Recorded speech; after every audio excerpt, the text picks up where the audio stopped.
figuratively, I was bleeding internally, and nobody saw that. And I was just on a downward spiral, man. And so I had gotten to a place where, people talk about, suicidal ideas. I think I was beyond that. And I had a sport bike, and during that time, I would ride it to work. And I'd got to the point where I thought, well, my faith won't say that I can suicide, but if I had an accident, then it might be okay. Wow. This is Dr. Bass with the About That L.I.F.E podcast, the podcast that focuses on life or living intentionally forever. Oftentimes when we think about where we are, what we're doing, or what life has given to us, we lose sight of where we've been. The journey to getting what we truly need out of life starts with you. Remember, our podcast focuses on fitness, nutrition, and health literacy. Well, today, we'll talk about the synergy of both fitness, nutrition, but most importantly, a willingness to continue to push forward. Every year, thousands, millions of people transition their lives and say, I'm going to do a New Year's resolution. I'm going to change. I'm going to turn. The problem is most people end up just turning right back around to where they started. Not our guest.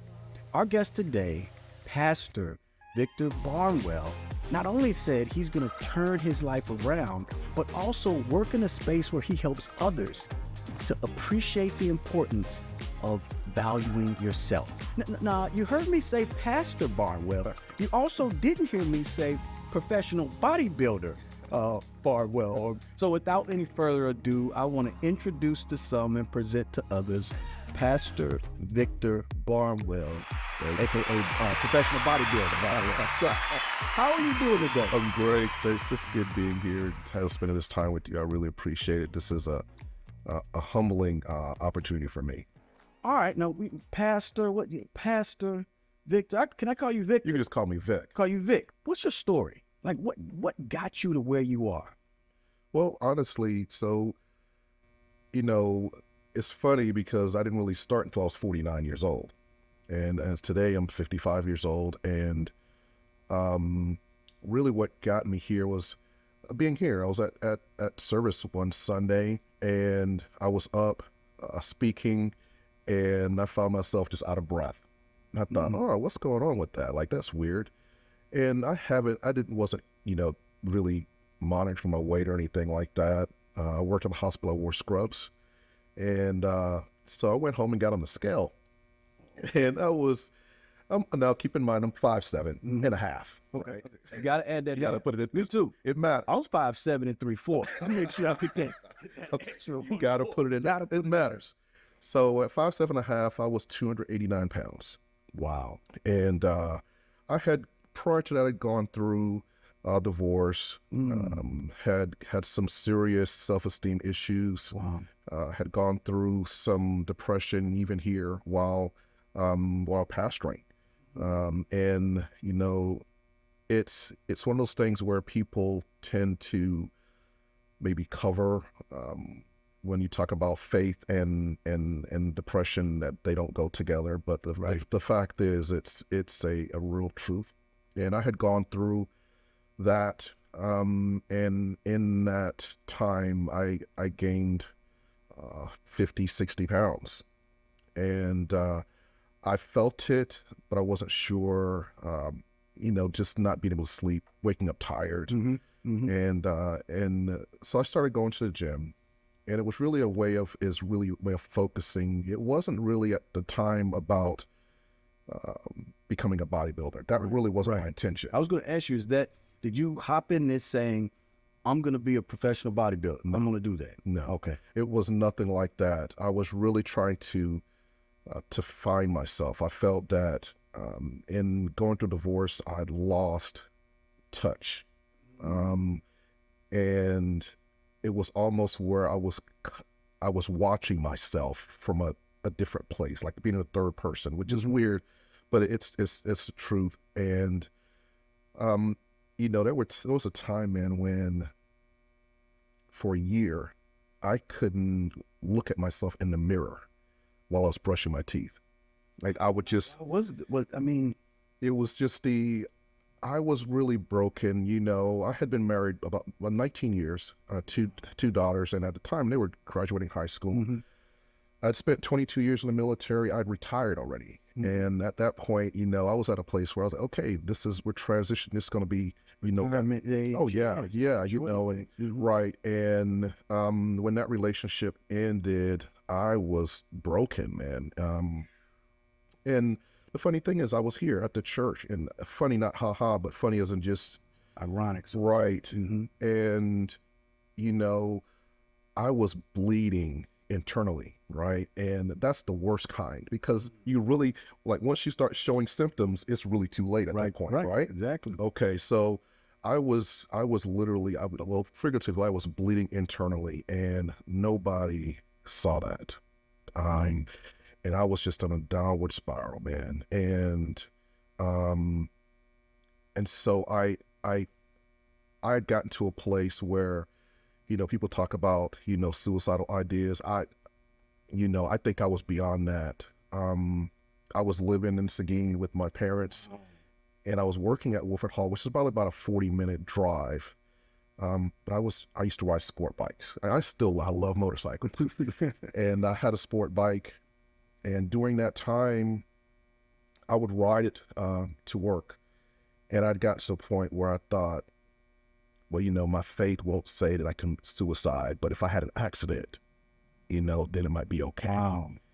And I would get on that bike at Wolford Hall, and I would like jump on the I-10, and I would do 190 miles an hour for 40 miles. And the funny thing is, nothing ever, like, cars would literally part on the freeway. Like, I would watch, and I'm like, oh, you got to be kidding me. I'm trying, and it just, you know, and it wasn't until later on, you know, that I could hear God saying, you know, I was with you this entire time. And I believed that it was really him that pointed me to the gym. It was a way of refocusing. And once I got there, what I found was working out brought me a sense of quietness. I could close out all the noise. And I was just focusing on what was going on in my head. And it was right then when I realized that trying to ignore what was happening was really empowering it. Wow. The first step was really accepting how much it hurt. And once I got to that place, the lifting was almost like I'm transferring all this right into this bar. That's what we talked about. We talked about changing one pain for another pain, but it was a productive pain. It was different. Almost like when you think, and granted, neither one of us are giving birth, right? but through the birthing process or through that pain, something beautiful comes. Right. And I think in your case, just us talking and you telling me, it was almost like I could release all that stuff into the weights and into the gym and just devote yourself to that. So when did that transition happen? Was it you got in there, you threw a couple weights up? Because you didn't get from me going to the gym as a rest release to, okay, now I got my pro card. That just didn't happen. Yeah. Well, so I had been going, and it was just really that place. I'm just going, this is going to be my place, my quiet space. I ran into a guy there who's now a really good friend of mine. His name is Jason Van Zandt. He's actually a fireman out in Austin, and he was a bodybuilder. He had competed. I'd seen him walk around the gym. You know, like you go to the gym, you always see like the big guys, right? And you're like, oh man, that guy, you know. But you know, nobody talks to him. That's a weird thing. You cannot talk to you don't talk to the guys, right? Except this one day we were passing, and he just said, hey, what's up? And I was like, you know, the thing we do. What's up? What's up? I'm cool. Right. Like I'm cool. Let me put this 20 on again. Let me put this 20 on. Exactly. And then we just started talking, and he said, hey man, I seen you around here working out, you know, do you ever compete in that thing? I'm like, no, you know, I was still carrying a lot of weight. I was still around the same weight. I was still around at one point I was probably close to like 290. And he said, maybe you should do that. I was like, hey, I'm 49 years old. Yeah. And he's like, what does that mean? And I was like, you know, I'm at an age now where, you know, he's like, no, all you really got to do is you need to get a coach, you need to get focused, and set a goal by enrolling or, signing up for a competition, it'll just hold you accountable. Mm-hmm. And I thought about it, and I was like, okay. He recommended a coach. I got on board. I started in May. I was like 289. I'm measuring like 35% body This is fat. May of what year? May of 2017. May of 2017. I weighed in. He put me on the scales, 289. Did my body fat measurement, 35%. I was like, oh my goodness. And when we start, I'm thinking medically, like, you in that morbidly obese place where, now I got to come see you. Yeah, right? now you come to me. Now we working on right something now else. we're working on something else. And I thought, okay. And he was like, but you carry muscle, I can see that. And I thought, I don't know what you're looking at. Right. And I wish that I had brought some pictures that you could actually show, but there's a place where he asked me to send him pictures. I'm just standing there looking like I just walked out of IHOP. As a matter of fact, I think I did, right? And You go to IHOP before I do this before I started about to get a so they know, right? Just so I can see if he really serious. Yeah, so I started in May 2017. And the competition was in November of that same year. Hold on. May 2017. So you said, I'm going to give my body 6 months Right. to get in competition form. Yeah. Okay, you gotta keep going. I gotta hear where this is going. At that point, I was focused. It was really about proving something, proving something to myself. It had nothing to. It wasn't really about the stage. I really wanted to know that I was better than I was told. I got one thing that I really left out is, we hear a lot about abusive husbands, physical, verbal abuse. And, I'm not, I had some abusive words that were thrown at it, and that happens, Right. in divorce processes. There's a lot of anger and things being said. And that led me to that place where I really lost, questioning being a good father, a good husband, a man. And so when I started this, it was really about, okay, if I can make this, if I can get through these 6 months and make this happen, then maybe I'm not that person. Right. And so that was really the motivation I had. And so I'd get up in the morning, do hour cardio, go to work, come back, do another hour cardio in addition to my weight training. And in November, my competition was November the 18th. And my birthday's November the 20th. So my goal was to get in competition weight by my 50th birthday. And so at 49, started in May, and November the 16th, the day before the competition, I was 185 and I was at 8%. Wow. And you lost 100 pounds in 6 months. Yeah.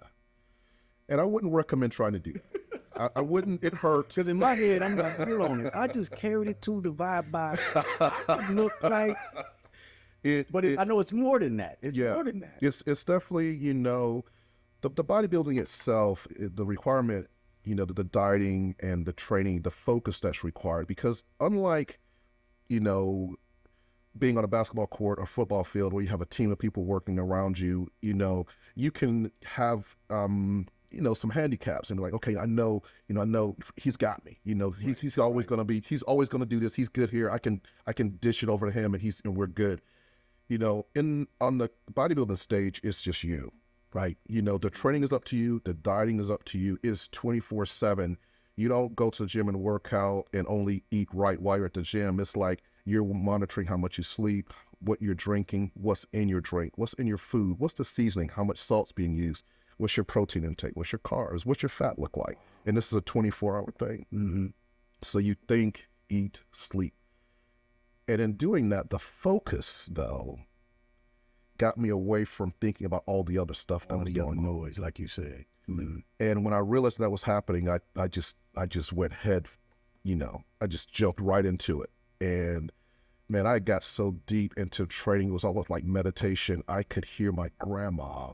And people think it's funny, but like I'm not joking. Like I would get to a place where, training like that with that intensity hurts, and I got to a place where I was on the Stairmaster one day and I was just grinding and my legs were hurting, my arms were hurting, everything was hurting. I was tired. And I heard my grandma say, but who are you? But who are you? Wow. And I was like, my name is Victor. And I kept hearing, who are you? I'm Victor. What does that mean? I'm an overcomer. And I just kept pressing. And every day I would go in, like I would just focus on that. Wow.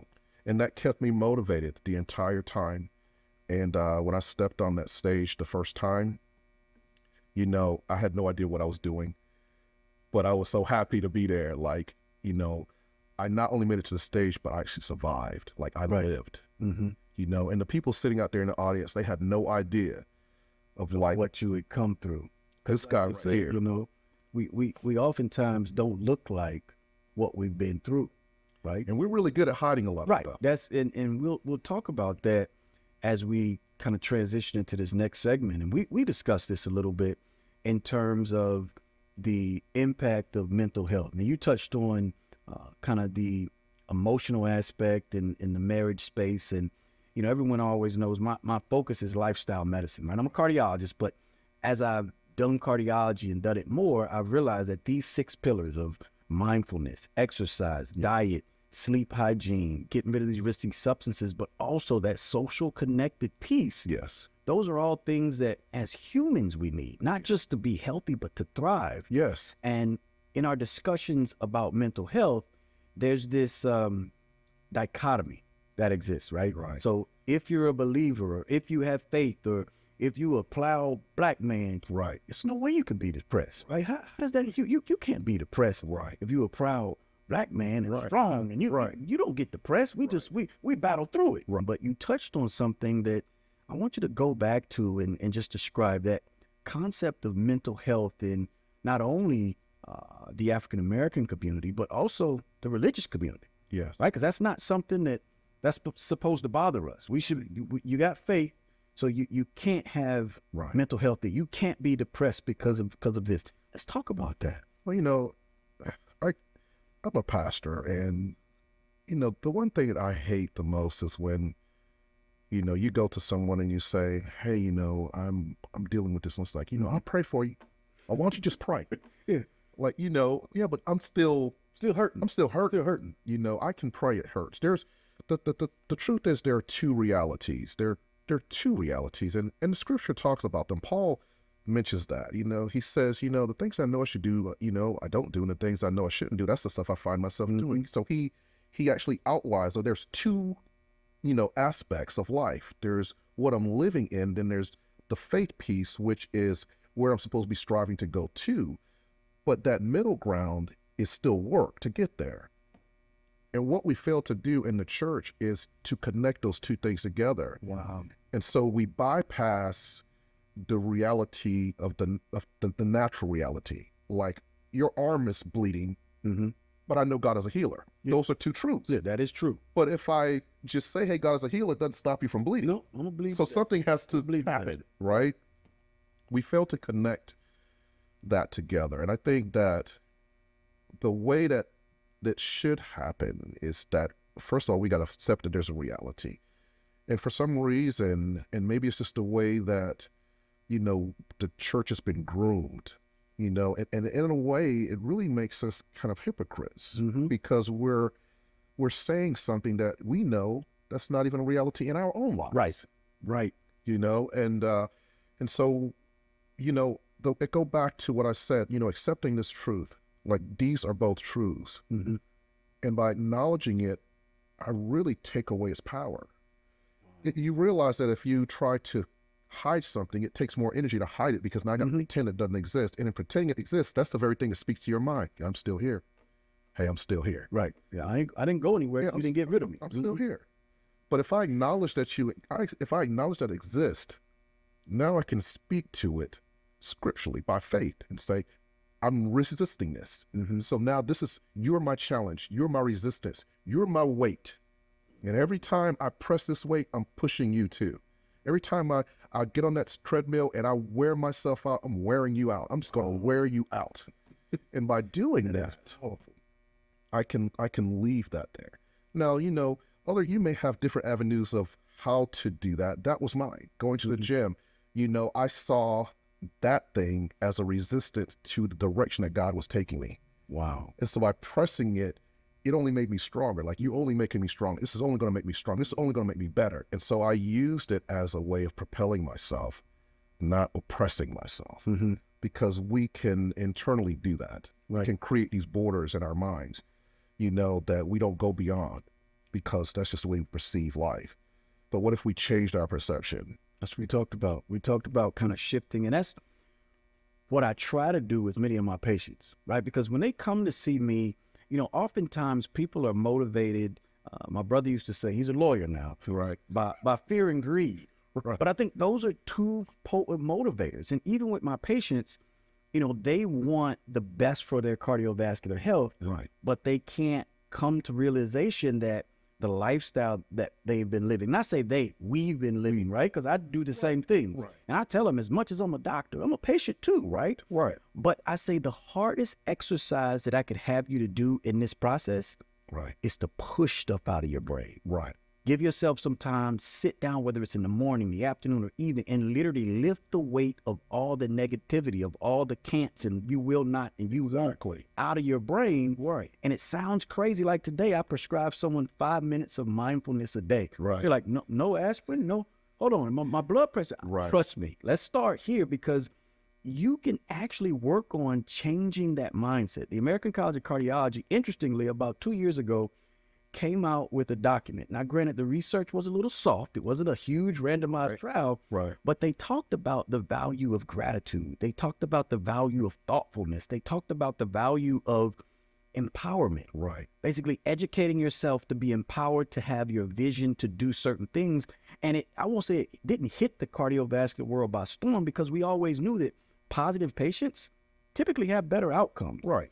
And when we think about this dichotomy, that is like church and the community is a place where we should feel good. Right. And so when someone who doesn't, whether it be due to depression or other things that are going on, it's almost like they're a square peg trying to fit into a round hole. Now, how does that work when you get someone like that when you're talking to them and counseling, and man, this person's carrying depression, how do you put them to a space where they can release that?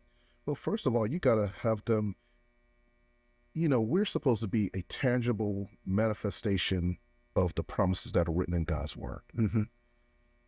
So the first thing that I believe is powerful is to have them understand that, I know where you're at. I've been there. Mm-hmm. Like, I can completely relate. And so now I'm actually throwing you a lifeline. I can get in the position with you because I've been there. I know what that feels like. Now follow me out. This is how we're going to get out. Mm-hmm. And in the process of working through that, I think it comes back to what you said earlier, and this may make sense to you. It makes a lot of sense to me, but then a lot of things make sense to me that don't make sense to everybody else. Is that your mind, like changing what you think, thoughts create things, right? And the thing about the way that we think, the scripture says, as a man thinketh, so is he. And we limit what that means, though. Mm-hmm. But that covers every aspect of our lives, right? You talked about being thankful, gratitude. That's a mind state. Mm-hmm. So it affects my health, the way that I perceive. I'm thankful, And so if I start changing the way that I think, it changes my perspective on life. It changes my angles. It changes the way I'm looking at it. And I'm looking at it from a different angle. Right. And so that's key. Mm-hmm. I think, is like helping people to understand that the way I'm looking at it is a negative, but if I flip this around, now it becomes a positive. Right. It doesn't change that it exists. I'm not saying it doesn't exist. It does. It's there. But take a look at it from this angle and see what it looks like from here. Mm-hmm. Like, step over where I'm at and then look at it from there and tell me what you see. And that a lot of times changed the way that the situation that now, it doesn't have the weight. It doesn't have that heaviness, that aching in your stomach, right. That thing that keeps you up in the middle of the night, the thing that doesn't let you sleep when everybody else is right. That it takes that away, takes away the power of it. Mm-hmm. I honestly believe, man, that when we talked a little bit earlier, when we were just kind of chatting about, being groomed, society grooms us into a way that it keeps us restrained. And I think that, we have as not just a race of people, that's a human race. I think that, we have been really manipulated and corralled based on the way that our minds have been groomed to process everything. Mm-hmm. And you know, people come to see you and you say, oh, well, you know what, if you just change this habit, you know, your life will be, the quality of life will improve. Right. And they go, no, I'd rather you give me some medication. Yeah, I'd rather you treat me. What would make you think that? Why would you choose a controlled poison to fix something that you can fix? And again, I give medicines. Right? I have to give them, right? It's part of the rules. But at the end of the day, it is a controlled poison that we give to accomplish a specific goal, and helping people to understand. And the same thing holds true with, you ready for this? French fries, with hamburgers, with all I'm saying is the foods that we eat. They are, you know, substances that we put into our body that in the right dose and the right moderation do great things. But when you take too much, that creates that issue. But getting over that mindset of, guess what? We always, I know you from South Carolina, right? I'm from North Carolina, right? So then you I know how we eat, exactly, right? And it is, even going back home over the holidays and just looking at the types of foods, the way they were prepared. It's the same way we did it 10, 15, 20, 30, 40, 50 years ago, even though we know those things lead to chronic disease. We take a medication and, you know, and eat some chitlins, you know, like, come on, man. You know, it goes back though to, you know, your original question was about, you know, dealing with our minds, the states of depression, the economy that we're talking about. You know, the church has done a bad. It's been bad in dealing with mental instability, mental issues, and it's almost, you know, if you came to a ministry and you confess something like that, you know, like you said, you're kind of ousted, you're pushed aside, you know, somehow you're weak, or maybe even your salvation's questioned. But I'm here to tell you, you know, that I was preaching, and there was times I got up to preach and I wasn't even sure if I was believing what I was saying. And because what I was feeling was different than what I was saying. I know this is what the word says, but this is what I'm feeling. So now I have this conflict within myself, right? And those are realities. But you can battle through that. You can push through it. And the key is to not give up, right? The key is to find God in the middle of that. The key is to recognize, wait a second, he's still here. The key is, I woke up, I'm breathing. Okay, but I'm going to step from here. Yep, exactly. Right. And I think that's a hurdle that tons of people have to get over. And I think where to start is the tough part. And you talked about kind of transitioning your negative pain into positive pain and adjusting that perspective. So pain to perspective. Then you also spoke about kind of saying it is true. I have these feelings. That is part of what's going on. Yes. And until you name it and identify it, you can't put your arms around it, because it's this nebulous thing that you're saying really isn't there. It really doesn't affect me. So now, once you got to that, made that decision, and here we always talk about pivot points. We talked about that first pivot. So now you do your first show, right? Show goal, you're like, wow, it felt good. I got out there, you know, empowered. Now take me to the part. Now, you didn't get the pro card from that first show? Now take me through there. Yeah. So, I did the show, and again, you know, I'm still in kind of survival mode. I'm just happy, right? In the audience, there was a coach sitting there. Her name is Helen Horton. She's British. She's like awesome, man. And she's sitting there. I don't know her. She doesn't really know me. She just saw me on stage. I walked off, and, you know, she walks up and she has this British accent, and I'm thinking, where are you from? Like, this is Texas, right? And she says, I really think you got something. And so right then, it was like, in my mind, I'm here. Like, I broke that barrier. Somebody's recognizing it. This is the real Vic, right? Like, through all the adipose tissue, now you know, this is me. I'm here. Stop at IHOP before I got here, right? Through the IHOP stop. Right. And she said, I think you got something. And her coaching was more than just coaching. It was more than a diet plan. It was more in the workout. It was really therapeutic. My wife was there, you know, and she supported me like 100%. She saw the transition. She saw like the mental, the progress that I was making in my mental state. She saw that, and she just supported me. She pushed me. She prepared my food, cooked my, let me tell you, there's nothing, you know, because you're eating 6 to 8 times a day and not the same thing. So when you prep food, like that's a chore within itself. And she was getting up in the morning, cooking everything, making sure it was prepared for me. Brown rice, all that stuff. Everything. Right. Yeah. And so that support system, like once I made that connection and my wife recognized what was happening, you know, she was there and she supported me through that. The next time I got on stage, it was more about, okay, now I'm here for the competition. Right. Now I'm here. Battle. Now I'm here because that first one was like, okay, can I do it? Let me get over this space. The second was like, I can do it, and now I'm about to do this. It's on. And so I started studying that. I started studying the competitors. I started looking at what they were doing all season. I was like watching them, you know, some people who were local. I would see them at the gym. I'm like, oh yeah, I'm about to tweak my, I started like doing my workout plans based on the things that I knew I needed to develop and work.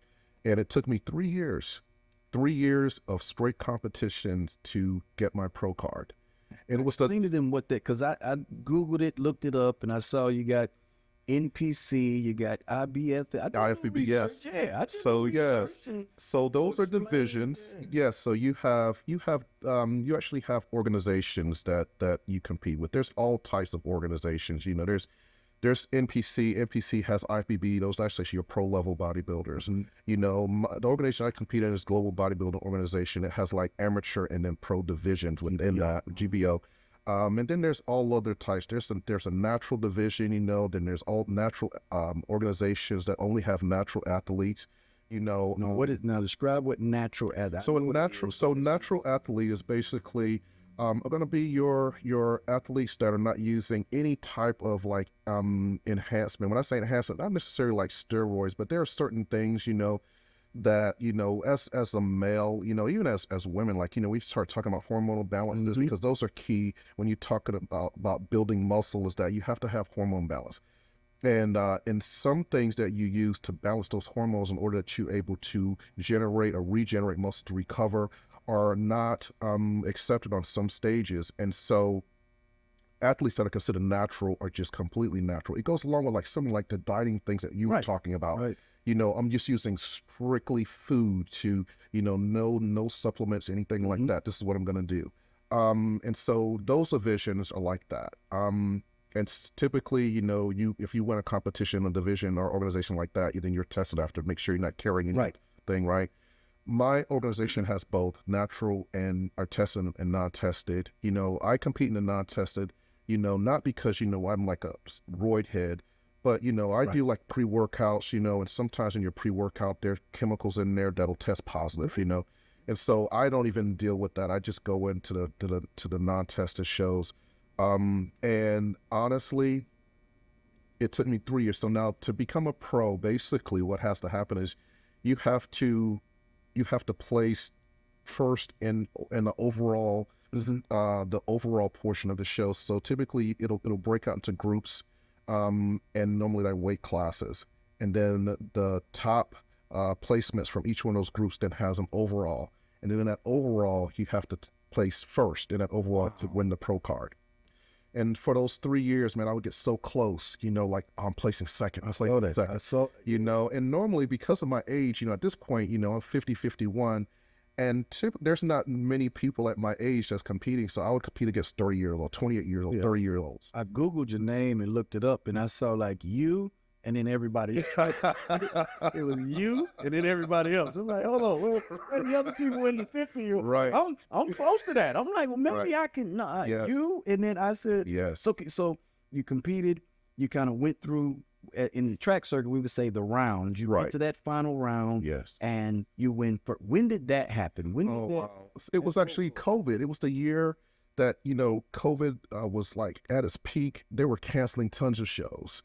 And I was training. I had been in prep. Typically, a prep is 16 weeks. And when I refer to prep, it's when your dieting is really dialed in. Your workouts are based on. So you, at the end of the day, you know, you're basically at a zero. You know, you go to bed tired, you wake up tired. And so that's a 16-week program. I had been in prep for a year because every time they would get to the place where it was time for a show, they would cancel because of COVID. There's one competition left in the year. It was actually in October. It was the Storm Classic. It was down in Texas City. And this guy who was the promoter, he's like, hey, I'm not canceling. I'm not going to cancel. And so I just pushed through. I started prep in January, and I was in prep all the way until October. The gyms had closed down. So my wife and I went and bought gym equipment and put it upstairs. We cleared one of our rooms, made our own gym. I'm working out at the house, doing all my cardio, getting in the morning, doing my workout, you know, and I show up, go to the show, and you know, I'm still, the one thing, anybody that you talk to, I don't care what they look like, they're always going to have issues with how they're never going to look good enough. Right. And so I show up and I'm thinking, man, I'm looking around and these guys, everybody looks great, and thinking, well, here's another year. And I get up, competition, you know, they start doing call outs. They bring up in the second round. And I'm thinking, okay, this is like the final, this is it.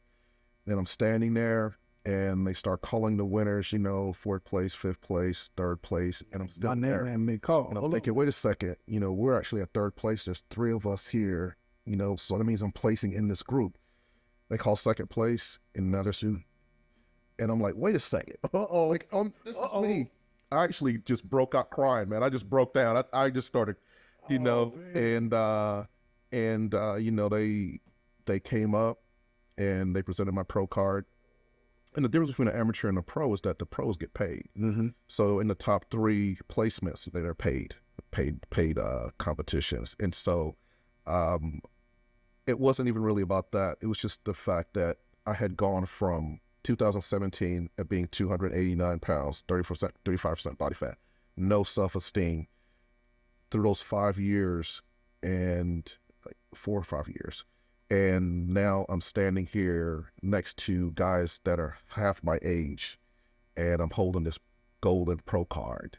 And I thought, man, if my grandma, you know,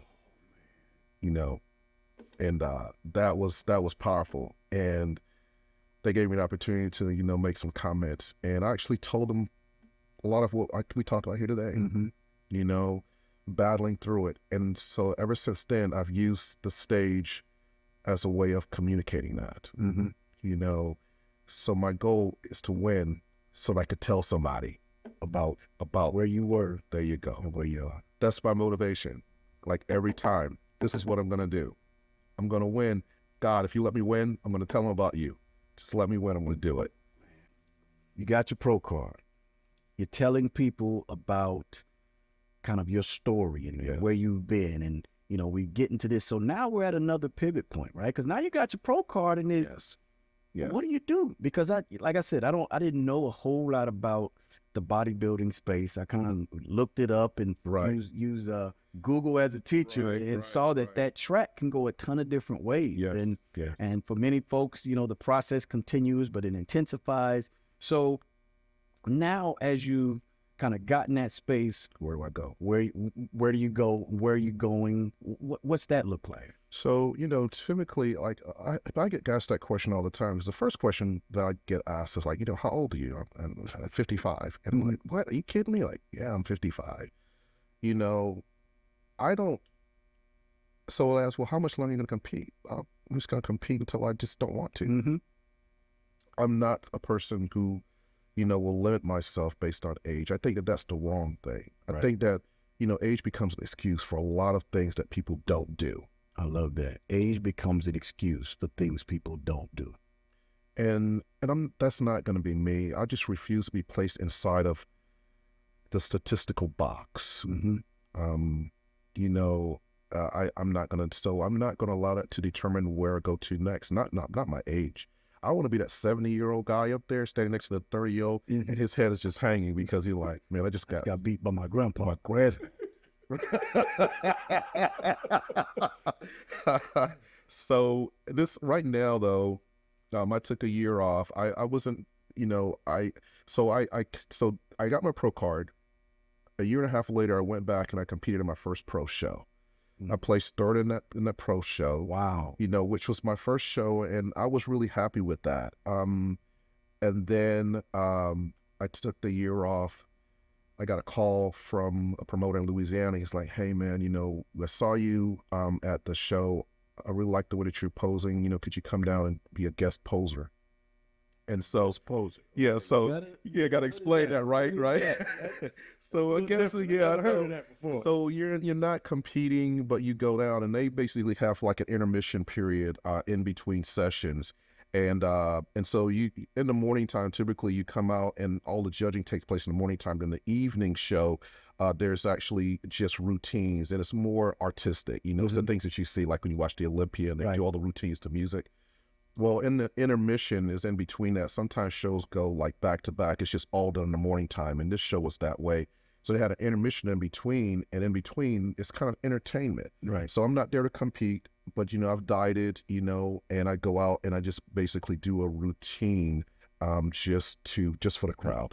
And what song did you like? We're Marching Up the Zion? No, I did not use Marching Up the Zion. I actually, I am a romantic at heart. Okay. And so, my wife, which is really a major piece that I left out, but I was kind of saving it for this. All right. During that time when, I had gone through all the depression and, all the thoughts, the crazy thoughts, that's when I met my wife, my current wife. Mm-hmm. And, and you got a great book two great books, by the way. Yes, she does.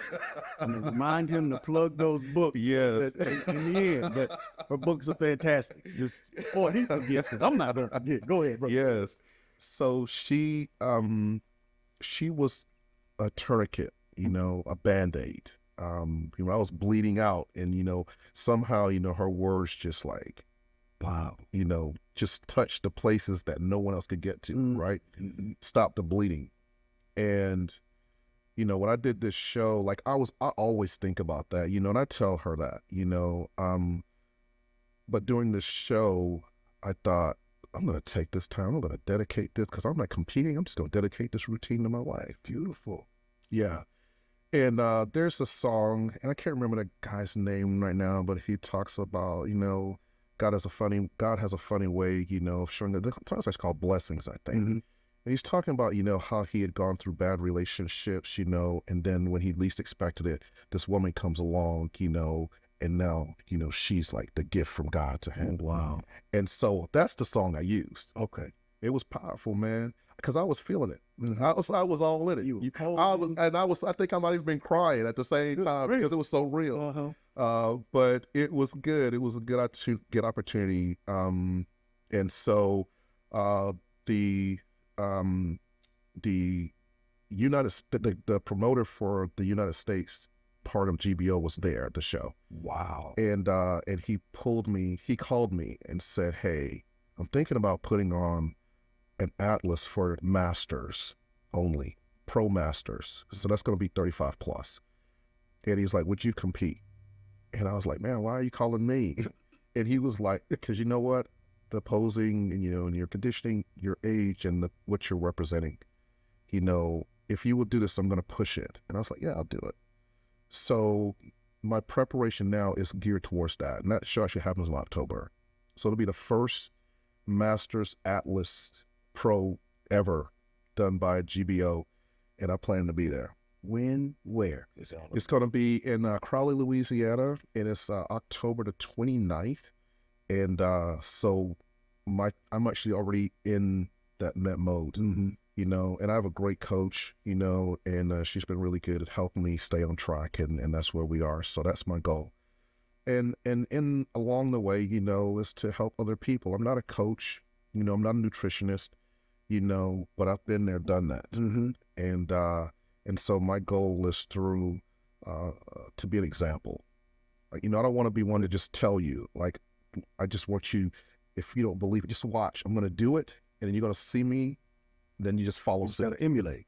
That's it. So I tried to emulate when we went out to dinner. I couldn't do it. I couldn't. Number one, he don't have any plant-based strategies, so I didn't know what I was going to do. No, but that, I guess that would, so let's just say someone is looking to not necessarily be a pro bodybuilder. Right. But utilize, one thing I tell my patients, do your cardio, right? Right. But what we found in the space of cardiology is that resistance training improves kind of that neuroproprioceptive, so it Yes. improves balance. Right. It helps with, people talk about swelling in the legs. The way to get rid of swelling, actually increase your muscle mass. It decreases kind of that water weight. It Yes. does a lot of things. So if someone were looking to get started, what would be some early steps that someone could use to just get into resistance training, which I'll use that broad term. Yes. And, you can kind of expound on that.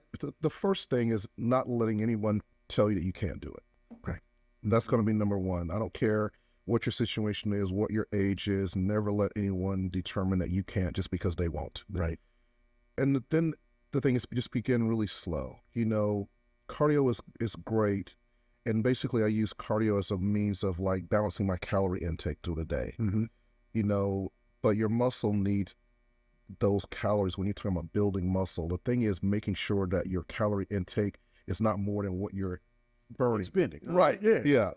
Those are key. It doesn't take any real extravagant diets. I think that if you go and you do your basic resistance, and we're talking about full body workouts 3 days a week, and if you go into a gym and not necessarily free weights, but you actually have the machine type weights, and if you do a circuit, that's a full body, right? And you do 3 or 4 sets per machine, and you just do a full circuit 3 times a day, and then do a couple of days of cardio in there. It will be a nice starting point. And once you become consistent with that, typically, you get addicted to the results. Right. You start seeing changes. Because there's no way that you can put forth a real effort and not see something. And that's what will happen. The minute you start seeing changes, it's going to just continue to motivate you. And that's what happens. The additional thing is, you get the endorphins, that release that happens in the gym. It's like that high that people say, man, I got that second high. I got that second win. I could work all day and just walk out of that building just like, man, I'm tired. But the minute I touch a piece of weight, it's like it's on, I don't have that. I need to go to your gym. I need to lift your weight. That is not happening to me, bro. I lift it. My shoulder. I'm joking. Y'all know I'm more on the fitness space. So yes. Anybody that's seen, I sometimes try to do too much, like jumping hurdles with my 15-year-old. Probably wasn't the best idea. I think I saw that. I think I saw a clip. You saw the clip. Yeah. And the ankle saw the clip too.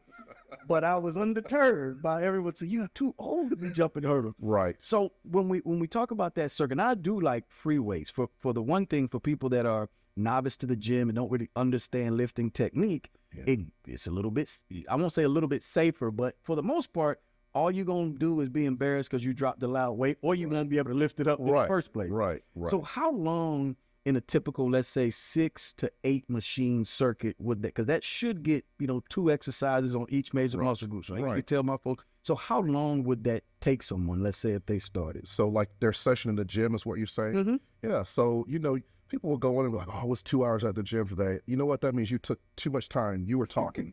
You were talking. Yep. I can go in and do like free weights and cardio. Like cardio, I'm at this point in off season, I'll do like 20 minutes of cardio, maybe 3-4 times a week. But I could do like cardio and do a full session. And I do, I don't do a full body training. I do, kind of an incremental or segments, right? And so I can be done in like an hour, but I don't talk when I go to the gym. And that's the part is awesome. When I work out with my wife, like wives, they have that thing where they're reading what you're saying. Like, I don't need to say anything. You know what we're doing next. So we don't, it's like we go in and we knock it out. Because she lifts too, right? Yes, my wife is a competitor. So the benefit of having an accountability partner, a training partner, plus or minus. Now, I don't know if my wife would, now she going to watch this or hear this, but so don't say anything. I'm not going to say anything. Honey, I would love to work out at the gym. I'm gonna let you talk because y'all got it worked out. Yes, yeah. We like most husbands and wives, the first thing that people say when they see us working out together is like, how do you work out with your wife, or how do you work out with your husband? And we started out, it was pretty intense. We'd leave from there just angry, like, no, don't talk to me. Right. But over time, helping her with preparing for her competition, she knew she understood what it took to get there. And so she would not question me when I said, hey, you know what, like I'm done today. Like I'm on E right now. I just need to take a shower, lay in the bed. Hey, I need to go get a deep tissue massage. You know why I'm saying that? And so once she started competing, then, she understood and we were in sync. And so it's been great, and as a matter of fact, she's the only person I can work out with. Wow. Like if I'm not working out with her, I'm working out on By himself. Yeah, I can't work out with anybody else. It's like we have a thing, you know. I go in, I start lifting, she know what to do next, you know. And the days when I don't feel like going, you know, she'll like, so you mean to tell me you're not going to the gym? Yeah, you just tap it. So what like you how you gonna call me out like that? You know? And so that's also motivating. And what we typically do is when she's competing during the year, we will alternate the times that we're in prep because now that's dangerous. Right. Two hungry, tired people in the house, yeah, that doesn't work. So we alternate competitions and we support each other for those. Yeah, I love it. so it works. So now moving, you know, you're working out together, you got your workout plan, we're prepping for October, so we're 9 months. So now, what are some things, I guess so you've taught people how to do it, but what are some resources? Let's say they can't get to you, but you know, hey, this is what I searched online, or this is what I looked at, or this is, you know, how other ways you can kind of get some of that information. What are some resources? Yeah, I mean, you know, YouTube has tons of, you know, not only like motivational type videos, but tons of tutorials. As a matter of fact, I had a coach who would send me the workout plan and links to YouTube videos. Okay, this is what you know, I need you to do, you know, these many deadlifts. Oh, by the way, this is what a deadlift look like. Like, you know, I need you to do, you know, some Romanian split squats. You know, like what does it that? Oh, this is what that looks like. Oh yeah, I hate that. You know, I need you to do hip thrust. Yeah, I'm not doing that. You know, and so the links are there. So tutorials are there. You know, getting a workout plan, there's tons of workout plans. Everybody wants to give you a workout plan. A lot of times people pay someone to write their workout plan. Well, you know, they're going to give you do stuff that you already know. Right. You know, you can go and, you know, to any fitness website, look up a workout plan, you know, a split workout plan, a full body workout plan. They're out there. You know, take that information, take out what works for you. Right. You know, find the links, look at how those exercises are performed. You know, because the one thing we know is you have to have proper body mechanics. People show up at the gym and they just throwing stuff around. And when it comes down to the science of it, it's really not about how much weight you lift. It's really about how you contract the muscle fibers while you're lifting, you know. And so those types of things, you know, and when you can key in on that, you'll make huge leaps, you know, and in the way that you're progressing, you know. It's about having a plan. And ultimately, you know, in addition to that, you need to know where you're going. Yep. What I want to do. People say, I want to lose weight. What does that mean? Right. You know, 2 pounds, 5 pounds, you know? Done. You know what I'm saying? Check What that does that one off. look like? You know, so you need to have an image in your head of where is it that you're wanting to go and then focus on that, combine those workout plans, speak to yourself, remind yourself of where you're going and stay motivated. And, you know, don't, you know, rely on other people to motivate you. Right. You know, your motivation has to be internal, you know, because no one has more interest in you than you do. Exactly. Right. So you got to take care of yourself. And I even said it to my wife. It's like, you know, we're in this together, but I take care of me so that then you won't have to. Right. Right. Right. No. Because that's the goal, is that we grow old together. That's that prevention. That's that prevention. That's that power of prevention that you start now. You don't have to worry about it later. There you go. Planning to be hurt. Oh, that's like my wife, when we talk about kind of things that we want to do later, she said, well, you might not be able to do it. Don't count me out. Don't count me. Don't Yeah, count me no, out. right. I'm still going to be doing that. So That's right. So as we close, what would be, and you've touched on a lot of things. I mean, we definitely gonna have to do this again. You already know. We're gonna have, maybe when we get closer to October or somewhere mid-phase. Yeah, it would be and just hearing about that process. But what would be some key takeaways that you let people know just about when they start this journey, how they battle through depression and mental health and those? What would be some key takeaways that you would let people know? I would say, you know, not to allow yourself to become stagnant. You know, a lot of times when life becomes heavy and things are not going the way that you think they should, you tend to withdraw and disengage. And that's the worst thing that you can do. You know, don't hide your pain, you know. And even though people around you are saying that they don't feel it or they've never gone through it, that's an absolute lie. You know, anyone who's alive has dealt with some type of traumatic situation in their life. And so don't feel like you're the only one But in that, find someone who you trust, and you can begin, surrounding yourself with groups of people like that who are able to, push you along or pull you along if necessary.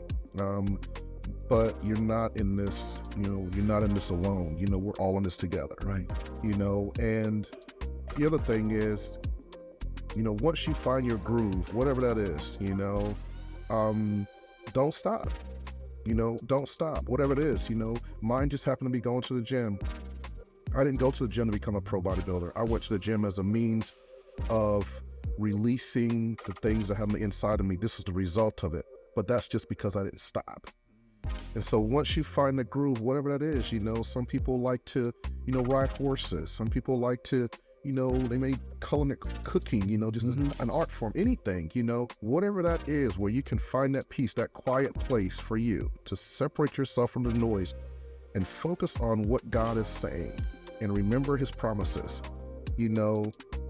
and keep those at the forefront. Don't give up. Those things are there. God didn't change his mind. It's not that he wasn't aware of the situation that you were going to encounter. And the bottom line is he made you stronger than what is you going through. It's just while you're going through it, it doesn't feel like that. Mm-hmm. But guess what? When I'm on the rack and I've got 400 pounds on my back, it doesn't feel like I'm able to until I get to the bottom. And I realize, I got to stand up, because if I don't, I'm going to go to the floor. And it's at that point that I realize that the resistance is only going to make me stronger. And so that's what we do. We just press. We don't give up. We don't stop. And I don't care who you are. Everybody has that spirit. I refuse to be held down. And so the best thing that I could tell you is, no matter what, quitting is not an option. Love it. Not an option. Power through resistance. There you go. And changing your perspective on pain. That's right. Man. Yeah. Well, I know we've come to an end. Is there any, now I know we talked about your wife or books. I don't know if you want to let folks know, but I read one of them completely. One of them, again, just those nuggets in there. I didn't know if you want to let them know, because it's on Amazon, but. Yeah, if you go to Amazon and search out Antoinette Barnwell, the first book she wrote was Daughter for Christ, and that really stands out to me. And that's the one I really would like you to pick up. If you were to go take a look at it, because that was the book that revealed to me who she was. It's funny how we could be married to somebody and not know them like that. I had been, we had been in married when she wrote the book. We had been married probably 8 years. And, sometimes, and this is true with all spouses. Don't you look at your spouse and like, man, I don't know why you think like that. Like, where's that come from? And sometimes we ask, sometimes we don't, because it's just not safe. You said right there, it's not safe. But when she wrote the book, there were things that she wrote about that I knew, but I didn't really understand the impact of it on her life and the decisions. And so Diamonds for Christ, she wrote that. That's an awesome book, and that's the one that stands out in my mind. There's a couple of other ones that she actually wrote in there. The last one is Gangster for God, and I don't know, it's about Esther, and Okay. I think that it's really more around, basically what we're talking about, being consistent, being aggressive, towards God's promises. And that's something that we could all, take away, is that, when God speaks to us and he gives us his intention for our lives, is that we fight to see that through. And that's kind of one of the things that, again, we go back to the situation I went through. Was like, I knew that this was not where I was supposed to be. I wasn't supposed to be laid out on the side of some freeway somewhere, with the 18-wheeler on. That's not me, and so I decided to just fight because I knew that there was more. There's more to life than just simply existing. Life is more than existing. Life is having an impact. It's impacting others to make change. That's it. It's like a wave. And that's what we're here to do. I love it. Well, as you all heard, we're going to have him back. This is Dr. Batts with the About That L.I.F.E podcast. Again, working on living intentionally forever. And as Victor, Mr. Barnwell, pro bodybuilder, Pastor Barnwell said, again, life is about making an impact for change. And whether that change is within yourself, within your community, within those around you, you have to understand that first you have to find purpose, you have to change your perspective, and you have to be consistent. Again, thank you. Have a delightful day. Thank you for joining me for another episode of the About That Life podcast. I truly hoped you enjoyed the episode, and if you did, please make sure you share it with friends. Most importantly, make sure you live with intention and purpose forever.